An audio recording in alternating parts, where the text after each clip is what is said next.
Good morning, everyone. Welcome to our 7th annual NEC People Conference, 6 years back here at K&L Gates. Can't believe how the time has flown. For those of you who haven't met me, I'm Glenn Hyde. I run GMH Planning, and I'm your host for this event today. But I don't do much. I let all the other speakers do most of the work. Welcome. First of all, big thank you to sponsors. So do have a chat with them. They've all got stands here during the day. You might have noticed you didn't have to pay for today's event, but what this isn't is the best free event. It's the best event that happens to be free. We had a bit of music coming in this morning, and the more astute of you might have realised that the theme for this year is another level, and that was indeed another level music that you came into. Did anyone spot that? Anyone confess to X? Yes, Simon Taylor. I can well believe that you did know that was another level.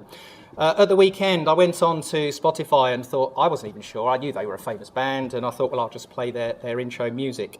And their most famous song is a song called Freak Me. And I thought, well, okay, that's got 4 million downloads. The next one was 1 million, so we'll have that. I did check that song, though, and the first 2 lines of that song are, and I quote, "Let me lick you up and down until you say stop. Let me play with your body, baby, make you real hot." Half of you are new to this conference, and I'd imagine you wouldn't have known what you were coming into. So I went for their next song, which was actually a lot more poignant than I could have ever imagined. It's a lot nicer lyrics and a nicer feel-good song, but the actual song is called Be Alone No More. I'm not making this up.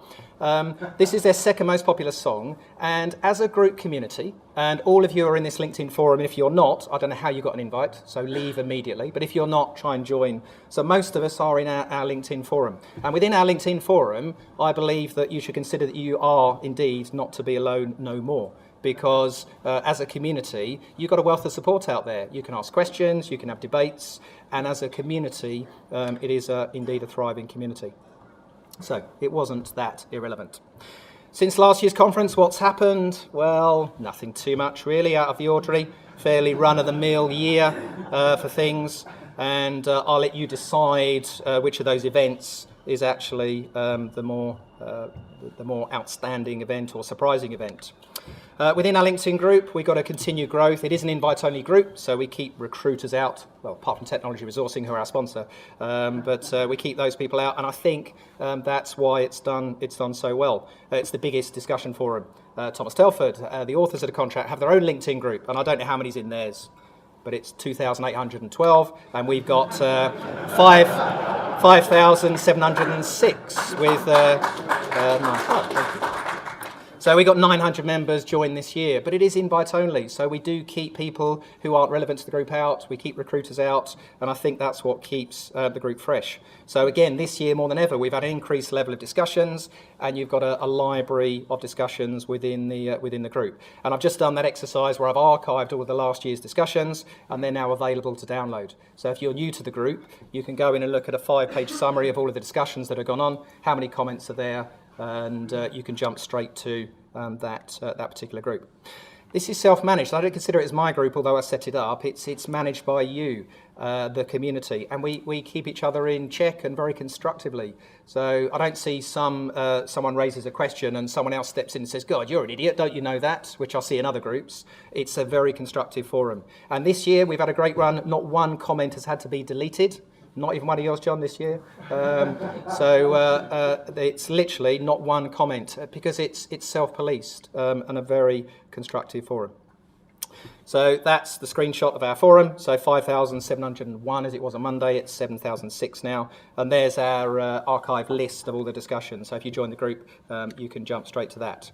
Also, our Reachback portal has grown this year. And NEC3 and now NEC4 contracts, which are coming out soon, we got over 2,000 questions within the platform. Reachback's free to join. And then one of our panel of experts, will answer your question normally within hours. And that's an app as well, so you can download that it is a free app still. We did think about charging 99p, but we thought, well, the QSs won't download it, so we have made it free to everyone. And these are our top 8 panel members who are answering questions. Actually, stand up. If your name's on the screen there, stand up a second.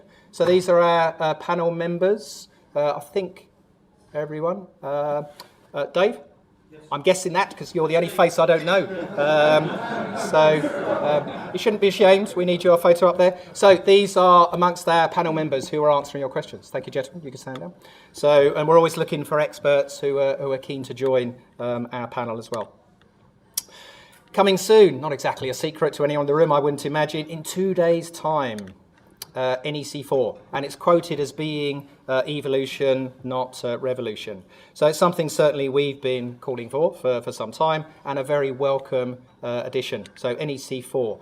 We as a group should be very proud of our collective input to NEC4. Now there are some guys in the room who've directly been influencing NEC4, but a lot of the rest of us in the room have been indirectly influencing. And over the 7 years of running these conferences, twice we've done breakout sessions where we've said, right, what do you want to see new in NEC4 whenever it comes out? We've taken those discussions back to the panel, and this is the front page of a document which is about a 4-page document, and I just looked out of interest. The first 9 that happen to fit on the page, the ones in green we already know have been addressed. So nearly half of the first comments we've got definitely have been addressed, and of the other comments there's a fair chance that some of those, but we'll wait and see in the actual reading. So as a group we are influencing, or we have been able to influence the future of these contracts. A very brief summary, not dwelling. So you've probably all seen there's a couple of documents available that gives us an insight into what's new in NEC4. Not everyone might have seen it, but as a summary, there's 2 new contracts coming into the family. So the DBO, Design, Build and Operate contract, which then picks up the maintenance side, the operational and maintenance side. And also we've got an alliance contract, albeit that's going to be a consultation version this week, and that will be formalised in the near future. So the alliance, where it's a more formal partnering agreement, where multi-parties have got a joint shared objective to achieve the same thing. New features within NEC4, contractors' proposals to change the scope or to achieve acceleration with shared benefits accordingly. Definitely something we've been calling for a while. So as a contractor, you can now more readily across all of the options propose value engineering or propose acceleration. And then if it's an agreed, we want to do that, then there's shared benefits between the parties. The PSC, the TSC, the SC, so supply, term, service, professional services, are all going to be using defined cost and scheduler cost components to some degree in a very similar way to the ECC.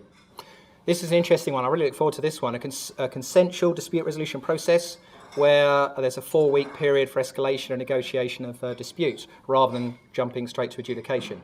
So there'll be some kind of senior nominated panel members, and they'll try and negotiate solutions for the group.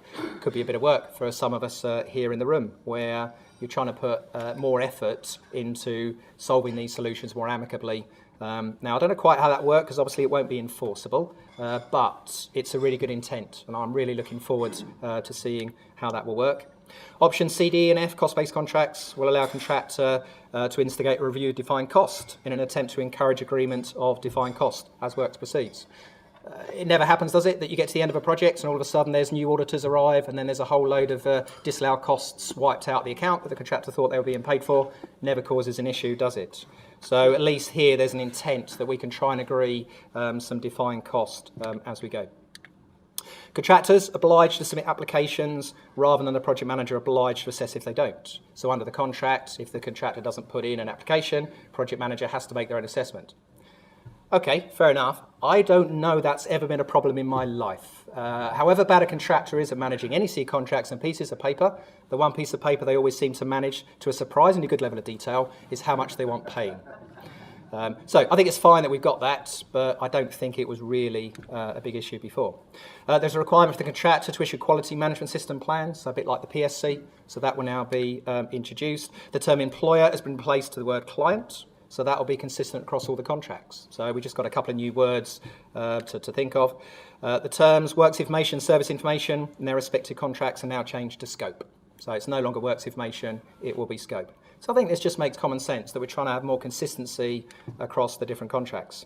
All contracts are written gender neutral, no more he and his. If anyone saw the Rob Gerrard, Richard Patterson sideshow about the role of the project manager, where every time Richard said the word his or he got electric shock from Rob Gerrard pointing out it was it or its, or so gender neutral and about time as well. Contract data has been reformatted to make it more practical and intuitive. Additional compensation events, can now be added within Z clause, so that makes a lot of sense. New compensation event added for the cost of preparing a proposed quote that doesn't go ahead. So employers, no more free quotations where the contractor's giving you a quote for a proposed event and you decide, nah, it's too expensive, but then the contractor spent a lot of money putting that quote together. Contractors, you're allowed to cheer at any point when you like these things, okay? All right, what about this one? A risk register has been changed to a really cunning name. It's now called the Early Warning Register. Hallelujah. There will be a deemed acceptance route to the programme if the project manager fails to respond. Again, hooray, but I don't think that will lead to lots of deemed accepted programmes. What I think it will lead to is forcing project managers to respond to programmes rather than saying nothing and then the contractor's got nowhere to go. So that's what I think that will do. So that's good. And NEC, I do understand, we don't like deemed acceptances, so they really resisted that one but have felt the need for it. A bit like compensation events. So if the project manager doesn't respond to a quote, you remind, 2 weeks later, deemed accepted. Requirement to show implemented compensation events removed from revised programme. That's not actually as it might first sound. This will be better because it's making it clear that revised programme should show the effects of non-implemented as well as the effects of implemented.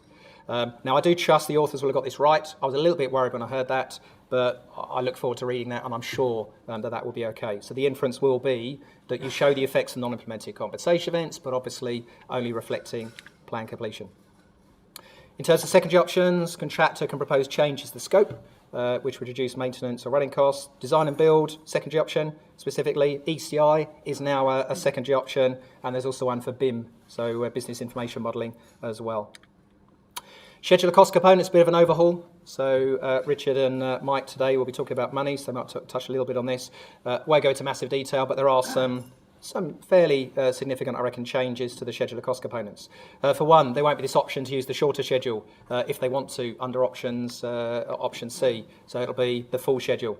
The working area and people overheads have been removed, and these costs will then slot into defined cost schedule of cost components. There's an adjustment to allow for the cost of people working off-site, so that's always been a bit of an issue, hasn't it? They're working at the head office for 2 days, but how do we recover their cost? So there's a mechanism for that. Shorter schedule will have pre-priced people. So we haven't got to worry about, is their pension, is their gym membership entitled as part of their people cost. So we'll have set prices for people, they'll be identified within contract data, and only one fee percentage. So no longer separate subcontract fee and direct fee, it'll be back to 1. So they're just some of the headlines that we've got within NEC4. Very good positive developments. However, from my perspective, there is potentially, I emphasise the word potentially, there is one little elephant in the room in terms of NEC4. And I've actually written an article, but I haven't published it yet because NEC4 hasn't launched, so I don't know what it's going to say. I'll read it on Thursday, and then on Friday, I'll either publish my article or I will happily publicly shred my article, and I won't say what was in it. I suspect, unfortunately, I'll be publishing the article. Now, I'm not going to say what that is, but you might tease it out to me during the question time panel during the day. So I genuinely don't want that to detract from NEC4. This is an excellent way forward. NEC4 will be the future. Obviously, how quickly clients take on NEC4, because you're all set in your ways, you've got all your documents drafted under NEC3, and it's a bit of a pain to change them over. There's some really nice mechanisms as NEC4, and it's continued involvement. So if you've got an iPhone 5 and someone offers you an iPhone 7, well, you might as well take it if it's the same money. There's some nicer features within it. So there is one pretty big issue that I'm not sure has been addressed, and it's a real frustration. We'll talk about it, maybe, a bit later on. I flash this up once a year, and you guys can check if we're achieving this. So this is the group vision. This is why we set the group up nearly 7 years ago now. So we're trying to create a portal where people from the construction industry can share knowledge and experience to improve management understanding of NEC contracts. It's great to see how many of you are here, and also if you look at you haven't got them on your name badges, but in the delegate pack, it's got your job titles, and most people have got the word senior, which either means they're really experienced or just really old. But it is a very senior member cross-section of the construction industry. So do make the most of it. Network with each other. You've got plenty of time for breaks today, so do make the most of it. So enjoy your day. And very pleased and honoured to pass over now to Ken Owen, who's the Commercial Directorate for the Nuclear New Build. If you can give him a very warm welcome.